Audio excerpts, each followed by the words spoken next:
Hiya, welcome to first in a line of tutorials I'm going to do to show how I use Ableton, because I use it quite a bit differently to other people, it would seem.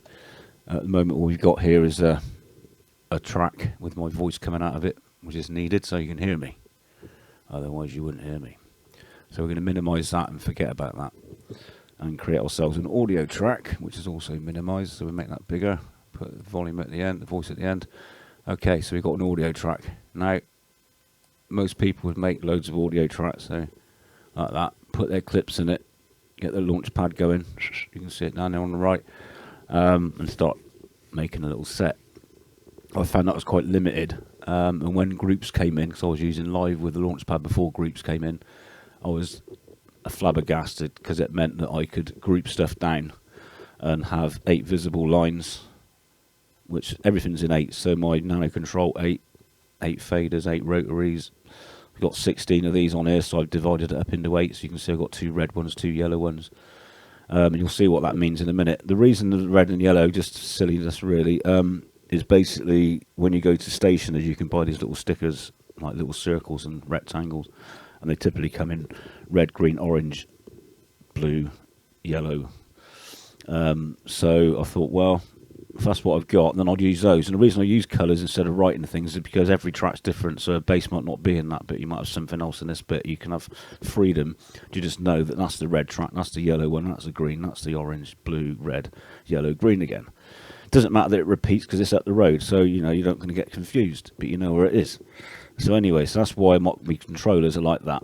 So I've got everything's in 8. So I decided not only would I make everything in 8, so I'd make my audio, the first track red, the second track yellow, the third track green, because red, gold and green obviously, orange, and then blue, and then we start again.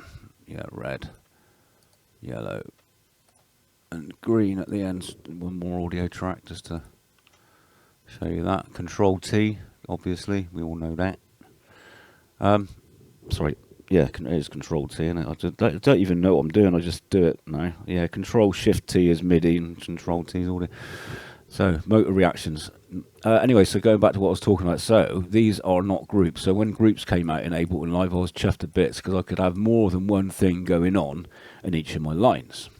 So that meant I could go to Audio 1, I can go right-click, Group Track, and you've got a group track. Brilliant. So there's your group. And you might want to put your kicks in there, which I generally do. I generally go kicks, percussion, bass, melody like strings and that, 303s, synthesizers, vocals, and effects. Okay. I might actually put another track in there, MIDI track. This is a template we're setting up, and I'll get rid of those in fact because we know what we're doing now. We're going to make 8 of these anyway, and the first one's red. Okay, with an audio MIDI track ready to go. Bring the volume on the audio down to there because you never want it blasting out in your ears when you chuck a sample in. And that's that. So, as you can imagine, 8 of those, you could put as many tracks as you want in these groups, and in that one channel on the right there, on the left, when you press that button there, anything on that line will be launched. So you could have a kick in that one, a snare in that one, a little break beat or something. Anyway, so what I also thought of as well, in my template, I'm always going to need an EQ. We always need an EQ. So I'm going to chuck an EQ in there now. So let's find the EQs. It's all a bit different on 11, isn't it? So EQ 8 in there with all 8 things on it. I'll open the thing right up because you don't know what you're doing yet. That's in the wrong one anyway, so it should be on the group. So we'll change that. There we go. So that's on the group. What I'd also like to have on every channel is an auto filter, and typically if it's deep stuff like basses and kick drums, I'll have it this way so that you open it up and it gets brighter and brighter and brighter. But on something like a vocal or hi-hats or melodies and things, I might have it the other way around so that as you close it, so it's dark there, but as you close the filter up, it gets brighter and brighter and brighter, so you get the at the end of it. So that's just a preference, but we'll leave it on standard for the moment, which because this is a kick drum. So we've got an auto filter. Now what I'll do then is I've got, as you can see on this first one here, I've got 2. I've got one set up for a beat repeat. So there's 2 red ones for that left hand channel. One's for a beat repeat and one's for the filter. So we map that one there to the filter. Okay, and now we've got an auto filter on there. So if I just get a kick quickly, kick, find a kick. You won't be able to hear the kick, so it's, the only thing I can't set up on this is how you can hear the monitor, but I'll just chuck a kick in. It's probably going to be alright. So we'll warp that a minute, warp it, loop it, extend it a bit, because it's too short at the moment, you'll see why. And then, oh, there we go, I'll set that to 1.2, and then loop it. It's a quick way of getting a looped kick. We're in 87 BPM now, which is a bit slow. It's quite a muddy kick, isn't it? But there you go. Is that because of this? Yeah, it is, because of the filter. Oh, it's metallic as well, isn't it? That's a bit odd, isn't it? No, it's not. Sorry, I thought the audio was messing it, but it is just a metallic. Let's have that kick instead, actually, because I don't like that metallic kick. Sounds a bit naff. So warp, loop, extend it. Make it 1.2, and that will then loop as a standard. So you've got a little kick loop in there. Okay, and then you're quite free then to filter that kick out. Now what I might do, because that's going the opposite way that on there, is I'll reverse that thing. So I'll go to MIDI mapping and go to that frequency I just mapped and reverse invert range. There we go. So I inverted the range. So that now means that it makes sense. Hopefully. No, that's still not the right one. Oh, well, anyway, so we've got a filter on that one. Yeah, there we go. So as you move the filter that way to the right, it takes it out, which is what you'd expect. Anyway, so that's that. Okay. What I'd also put on there is a beat repeat for a little drum roll. So I've actually made a beat repeat rack, which I'll probably get around to showing someone one day. Let me just see if I can find my user library. Audio effects rack. Oh no, it's not in there. Oh no, it's because it's got kick. Beat repeat. Beat repeat.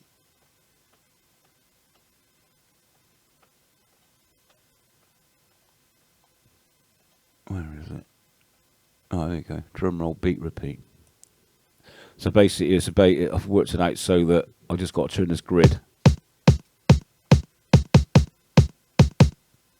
So you can do rolls. It's not set up exactly as I'd normally have it, and I normally put that before the filter, so you can roll stuff in. See, so now if we map that one there to the first fader on the LPD8, which is going to be, where's the grid one there? So now if we close that group up, we've got a group there, we can press the kick. You've got a filter on it. You've also got a roll that you can then... So already that single track there has got a lot of expressiveness, so when you're playing live you can filter things in and out. Now I actually do use that in combination with a isotope stutter edit, which I've customised to just do basic rolls and also be not as loud as it's set up, because it's set up way too loud for some stupid reason, and I'll trigger that with my LPD8, but we'll get into that later. But at the moment we've got a group, so we've got group 1, we've got a little kick in it. We're going to get rid of the kick now because we want to combine, duplicate this group across the board to be used by everything. So we go Control D, 1, 2, 3, 4, 5, 6, 7, 8. So we now got 8 groups. Second one, as you know, is going to be yellow, green, blue, orange, blue, and start again, red, yellow, green. Okay. And what I normally do, I don't know if I said before, but it's normally drum. I call them drums. So I say drums in that one, which is going to be kicks and snares basically. I got perk in that one, percussion. Green is bass. I know some people have synesthesia, whatever you pronounce it, and bass is purple, but because of these stickers, oh no, we want not hydrosynth. I normally put hydrosynth in, that's why I nearly put that, but I'll call that melody. And this one we'll call lead. And we got a lead 2, because you can never have too many leads. Vocals and effects. Now, keeping it like this means that that's kind of like logically the importance of things in the music, you know. So you got your rhythm section and your bass, you got your melodies, you like stuff like guitars and strings, 303s and synthesizers in this one and that stuff, and vox and effects. So that's it. Okay. And that's pretty much it. So on those, we've got to now map the filter. So we map the filter for percussion 2, frequency to that one, and the beat repeat to that one, and the same on the bass, map the frequency to that one, and the beat repeat to that one. See how easy this is? And I haven't done this in years because I've got a template that I set up, but I can still kind of remember how to do it.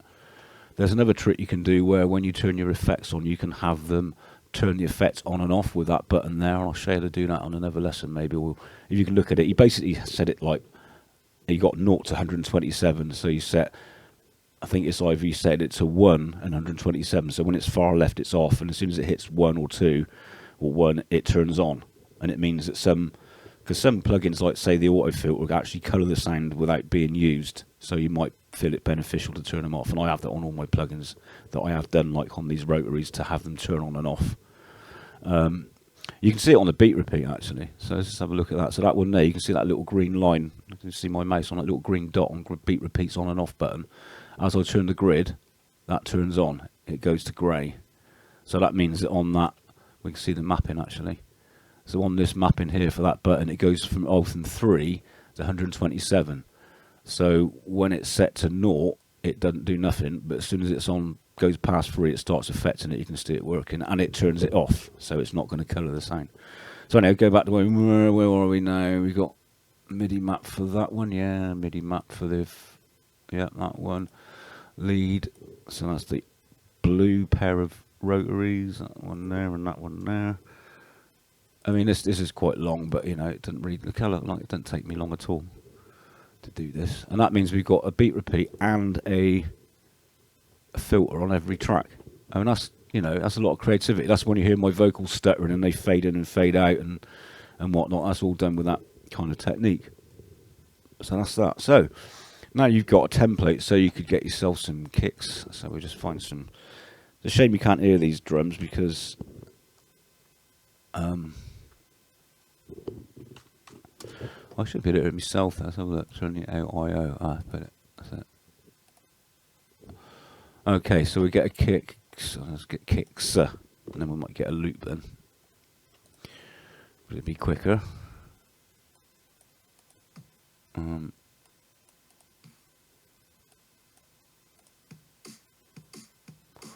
Oh, it's wanting us to make drum and bass. There we go with something else. So let's just dictate us by that first sound word, and we're now in drum and bass territory, which we'll know about. So 172 now, just for giggles.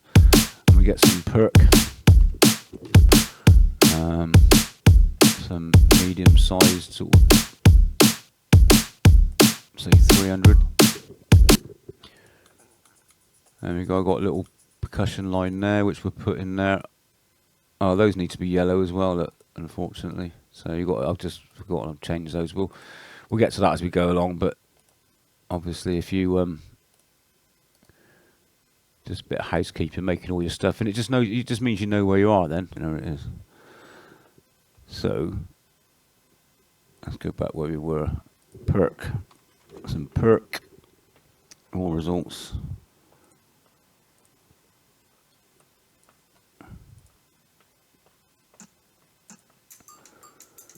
Okay, that'll do. What's going to sound like 178 BPM.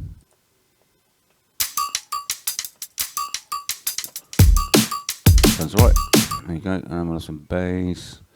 So you can see that, you know, it's quite easy to.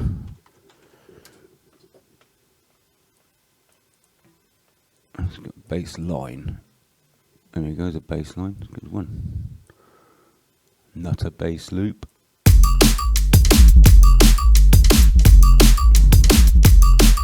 And we'll just to get a vocal one a minute, just because I want to show that. That's quite good.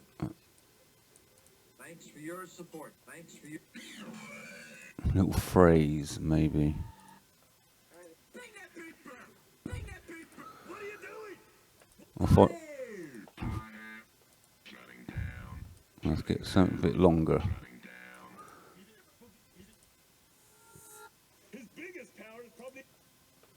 something a bit rhythmic I'm looking for. So I put that in the vocal 1. Come on, baby. Come on, yeah. Come on, come on, come on, come on, come on, come on, come on, come on, come on, baby. Come on, come on, yeah. So this is an empty track minutes ago, do you know what I mean? And now we got. Baby, come on, come on, baby. Come on, come on, come on, baby.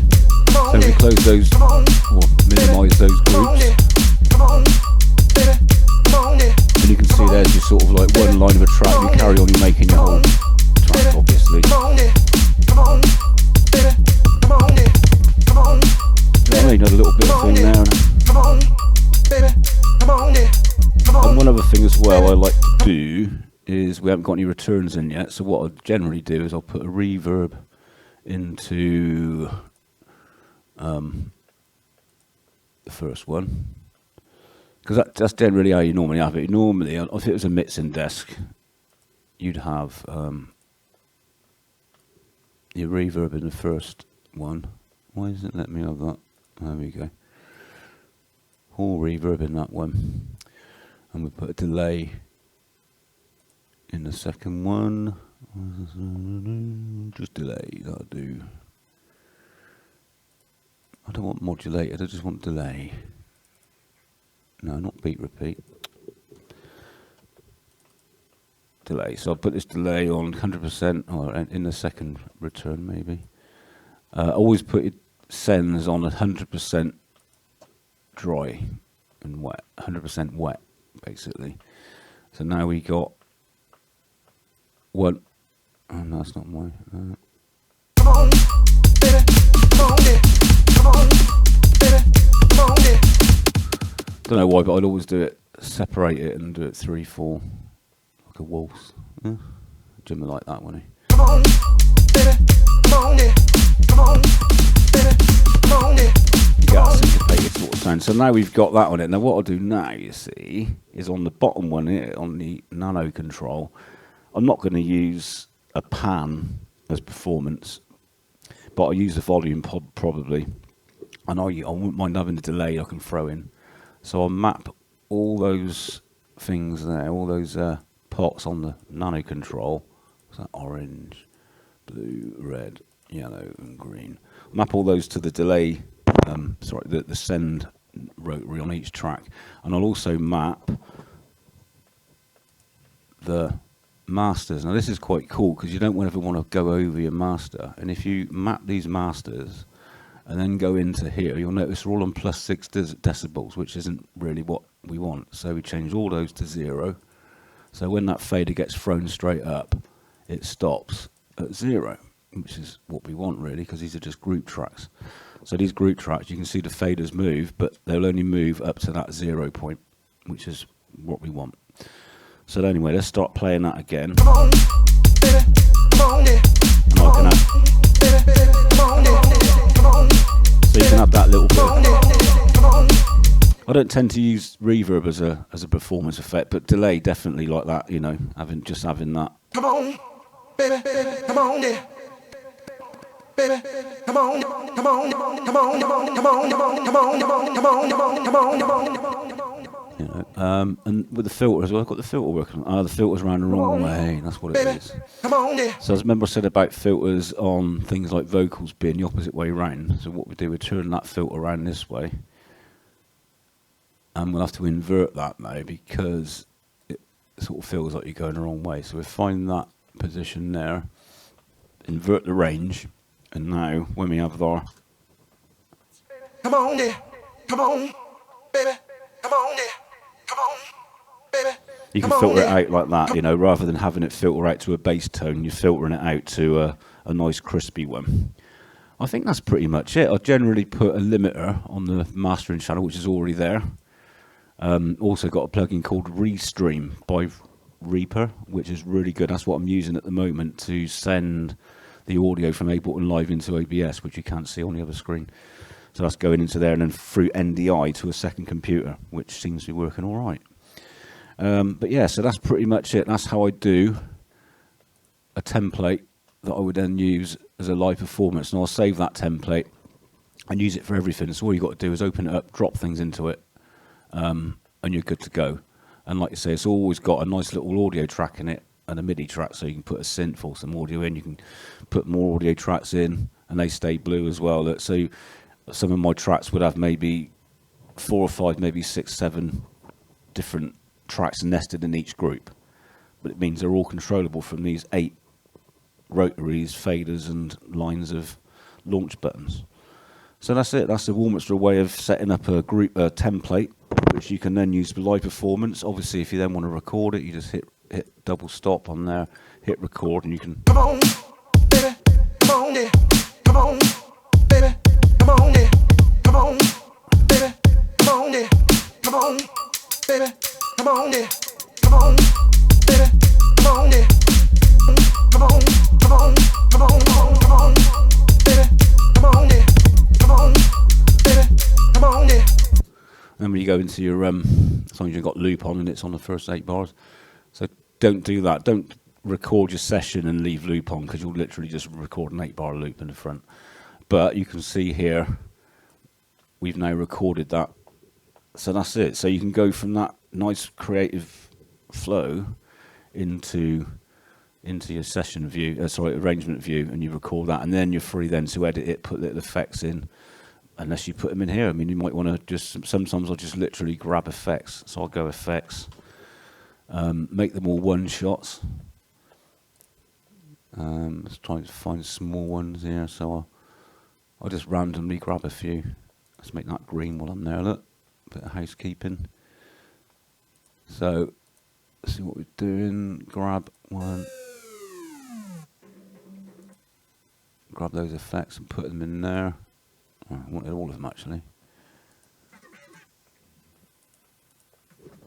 Probably hitting the wrong button. Yeah, I was hitting that one. Okay, so tab, put them all in there. And then the most important thing with effects and one shots that you don't do with loops is to select, make sure you're into looking at a sample like that, and make them all not warp, and probably trigger on 8 or something like that, and turn them down a little bit maybe because they might be loud. And now we've got. Come on, baby, come on, yeah. Come on, baby, come on, yeah. Come on, baby, come on, yeah. Come on, baby, come on, yeah. Come on, baby, come on, yeah. Come on, come on, come on, come on, baby, come on, yeah. Yeah. Come on, baby, so that's it. come on, yeah. Come on. And you can see if you'll quickly formulate a track. And what I haven't done on this, I haven't MIDI mapped my start button, play button, record button. I've never used the hard mapping that they give you. I always remap it myself because I don't trust it. Do you know what I mean? I should maybe, but I don't. So it means I've always got on here. And another good one is set in marker if you do an arrangement. So when you go to arrangement and set marker, so I'll have that on there. So I can just go to the arrangement and press cursor anywhere and set a marker whenever I want. So that's that. So I always hard map everything rather than allow Ableton to auto map. I think it's called auto map. What they called scripts. That's it. Yeah, it's controller scripts. I never ever use, and apart from the launch pad, everything like the Akai's of the LPD8s have got a controller script you can use. They're brilliant, I suppose. I'm sure the Nano Control has as well. But I find that hardwiring it and having all these different controllers on a different MIDI channel, so that's 16, that's 15, I think that's 2, and the Launchpad uses lots. So keep things on different MIDI channels, which you can change in your controller managers. You get software with them. So that's it, really. I can't think of anything else which would explain it, but that's it. So group tracks in 8s, just like your controllers are, with a filter and a beat repeat for each one, a delay and a volume, and that took about, what, half an hour, I suppose. Right, I've been Warminstrel. You've been watching me showing you how to do a Warminstrel template. Thank you very much. Laters.